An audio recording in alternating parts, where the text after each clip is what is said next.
बेटी का फोन आ गया। हेलो मम्मी, मैं ना बहुत थक गई हूँ सारा घर संभालते संभालते।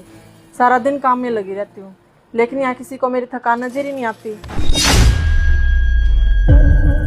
और मैं भी ना अब आराम चाहती हूँ, तो मैं सोच रही हूँ कि कुछ दिनों के लिए ना घर पे आ जाऊँ और बच्चों को भी साथ ले आऊँ, और बच्चे ना वहीं से स्कूल चले जाया करेंगे। ऐसे में किसी को परेशानी भी नहीं होगी। यही तो फायदा होता है एक ही शहर में ससुराल और मायका होने का। और अब ये क्या मैं गलत कह रही हूँ मम्मी? जब बेटा तू इतनी परेशान थी तो तूने मुझे पहले क्यों नहीं बताया?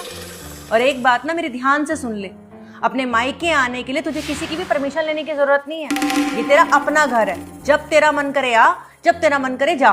बेटा तू कल क्यों आएगी? तू एक काम कर, तू आज ही आ जा। नहीं नहीं मम्मी, मैं कल ही आती हूँ। अभी मेरे थोड़े बहुत काम रह रहे ना, मैं वो निपटा लेती हूँ। कल आऊँगी मैं। ठीक है बेटा, कल टाइम से आ जियो, तेरी माँ तेरा इंतजार करेगी। अब मैं रखती हूँ फोन, मुझे भी मंदिर जाना है।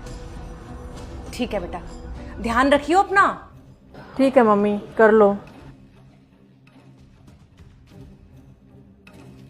अरे क्या बात हुई, कुछ मुझे बताओगी? अखबार पढ़ लो अपनी आराम से, दखलंदाजी मत करो ज्यादा। बता दे मुझे।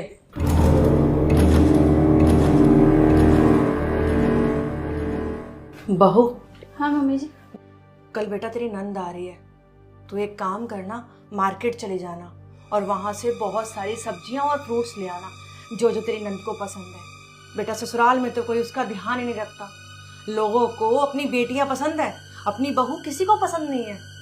वो कह रही थी कि मम्मी मैं मायके आ जाऊं। मैंने तो उसे बोला था कि तू आज ही आ जाइयो, पर कहती कि नहीं मम्मी आज नहीं आऊंगी, कल आऊंगी। ठीक है ना बेटा?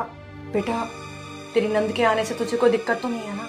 नहीं मम्मी जी, इसमें मुझे क्या दिक्कत होगी मम्मी जी? ये घर तो आपका है ना, तो इस घर में आपकी मर्जी चलेगी। मैं इस घर में कितना काम करती हूँ, झाड़ू पोछा कपड़े बर्तन खाना, यहाँ तक कि मम्मी जी मैं मार्केट जाके सारा सामान लेके आती हूँ। कभी मेरी वजह से इस घर में कोई दिक्कत ना हो, किसी को कोई परेशानी ना हो। हाँ वो बात अलग है, मेरी थकावट यहाँ किसी को नजर नहीं आती। बहू अब तू मुझे ताना दे रही है? तुझे क्या लगता है तू इस घर को अकेले संभालती है? हम इस घर के लिए कुछ नहीं करते? नहीं नहीं मम्मी जी, मैं आपको क्यों ताना मारूंगी? मेरे तो जो मन में बात थी मैंने तो वो आपको बोली है। और पता नहीं समाज में कब तक बहू और बेटी में फर्क करते रहेंगे। कोई बात नहीं मम्मी जी, आप मंदिर चले जाओ, आप ना लेट हो रहे हो।